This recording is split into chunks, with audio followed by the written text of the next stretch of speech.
ini 10 taruh sini, misalkan yang ini warnanya nggak sama, misalkan ini taruh sini, ditulis berapa, nggak mungkin nggak ada hitungannya, pasti ada hitungan. Untungnya saya waktu itu belajar menghafalkan. Setelah bekerja biasanya orang Taiwan harus rapi, harus disapu, harus bersih lagi, kemudian ya untuk menaruh barang harus di mana tadi tempat nanti belajar di PT belum bisa. Kalau memang jadwalnya mau terbang ya tetap diberangkatkan, tetapi teman-teman saya sarankan untuk berhitungnya wajib. Assalamualaikum warahmatullahi wabarakatuh. Halo kawan, ketemu lagi di vlog saya ya. Nah, sebelumnya saya ucapkan terima kasih udah klik video saya. Nah, untuk video kali ini saya mau cerita-cerita ya tentang pengalaman saya, yaitu di tahun 2013 ya. Yaitu cerita saya hari pertama saya bekerja ke Taiwan tidak bisa bahasa. Nah, di sini akan saya ceritakan ya, karena banyak teman-teman yang bertanya ya, kalau ke Taiwan tidak bisa bahasa bagaimana, apakah ada yang membantu kita menerjemahkan, bagaimana kerjanya, karena kan kita kerja di sini kan di negara orang, beda bahasa, beda budaya, tentunya kita nanti sangat kesulitan dalam komunikasi, tentunya yang kita seperti yang saya alami dulu di tahun 2013, saya sama sekali tidak bisa bahasa. Sebenarnya saya dulu belajar bahasa di PT itu sekitar 2 bulan, tetapi ya tetap tidak bisa, maksudnya mungkin ya nggak tahu apa, mungkin faktor usia atau memang IQ saya agak lambat, lemot gimana, cuman intinya saya dulu cuman nekat aja ke PT cari kerja ke Taiwan. Saya mikirnya alah nanti yang penting saya kerja, nggak aneh-aneh, masa akan dimarahi gitu aja. Yang penting niat bismillah, niat mencari rezeki gitu aja. Nanti saya mikirnya semua itu pasti diawali dari nol, dari nggak bisa. Masa sih dalam jangka waktu 1 tahun 2 tahun saya tetap tidak bisa bahasa. Alhasil ternyata dalam jangka waktu 3 tahun saya tetap tidak bisa bahasa. Nah, langsung aja ya saya cerita ya. Jadi gini, dulu awal-awal saya bekerja 5 orang, itu yang 2 sudah bisa bahasa karena sudah pernah ke Taiwan, dan yang 3 termasuk saya dan 2 teman saya itu tidak bisa bahasa sama sekali ya.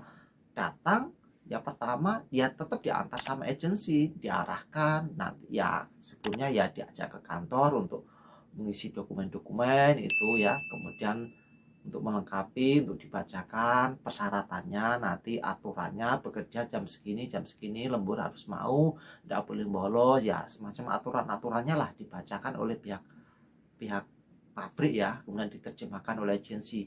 Nah, dulu agensi saya itu mendampingi saya selama 3 hari kalau nggak salah ya, karena itu mungkin permintaan dari pabrik atau gimana ya, mungkin intinya agensi saya membantu saya untuk bekerja selama 3 hari.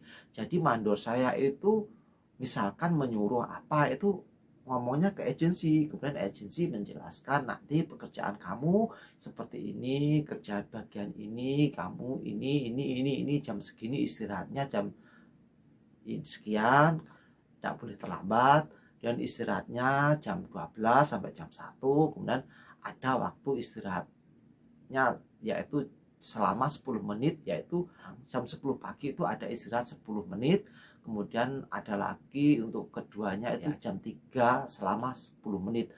Itu cuman istirahat untuk yang rokok ya, mungkin bagi yang rokok. Ada istirahatnya jam 12 itu selama 1 jam, yaitu untuk istirahat untuk makan, mungkin untuk yang sholat mungkin ada waktu ya, kemudian jam 1 lagi berangkat kerja.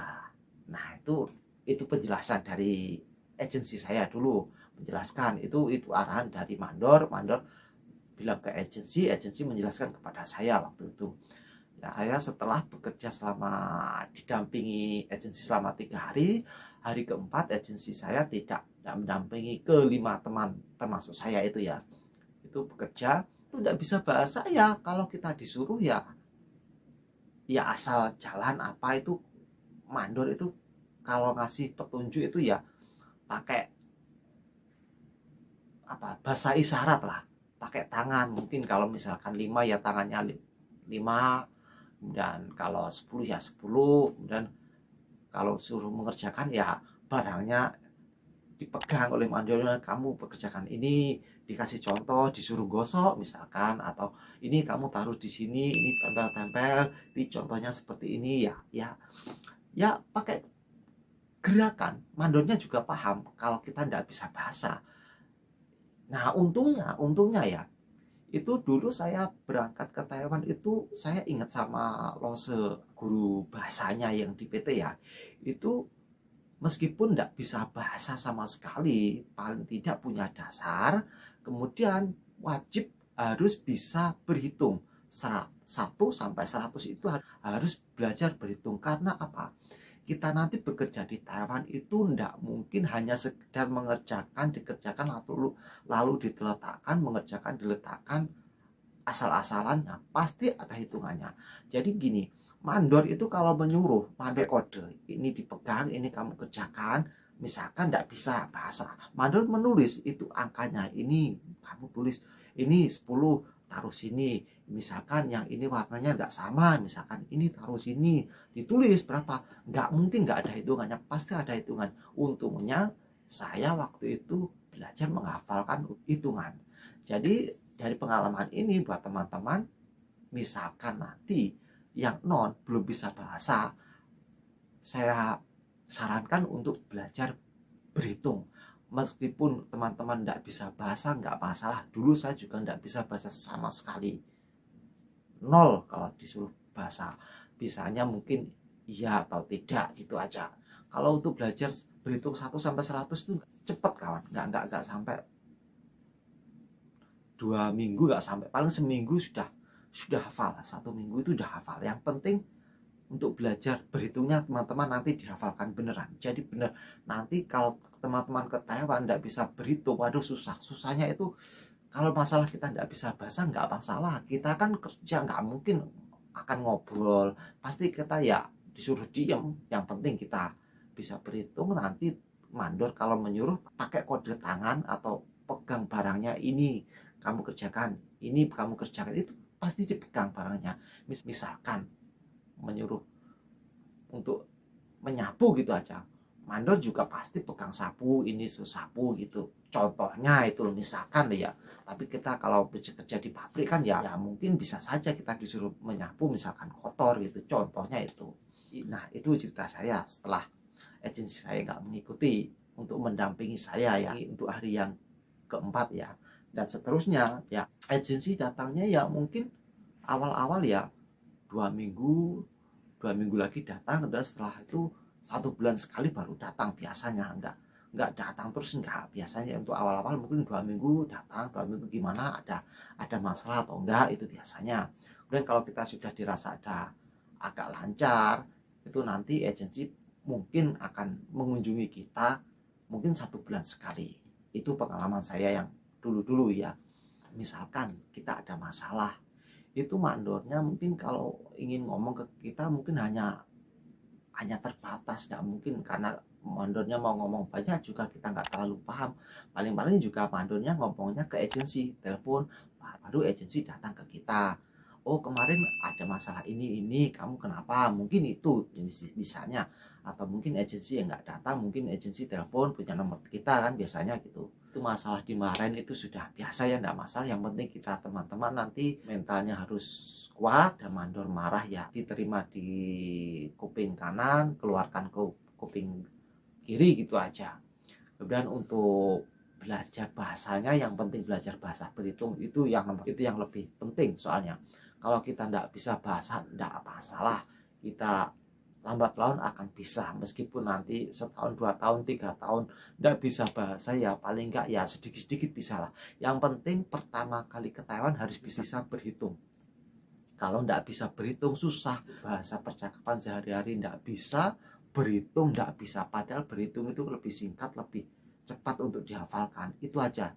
Untuk yang bahasa percakapan itu belakangan pasti bisa, tetapi ya di PT ya tetap dipelajari sedikit-sedikit ya, meskipun untuk belajar berhitung kita utamakan ya 1 sampai 100. Teman-teman nanti kalau ke Taiwan masih harus dikuatkan mentalnya, harus siap-siap dimarahin oleh mandor. Misalkan kita dimarahin, ya kita harus diam.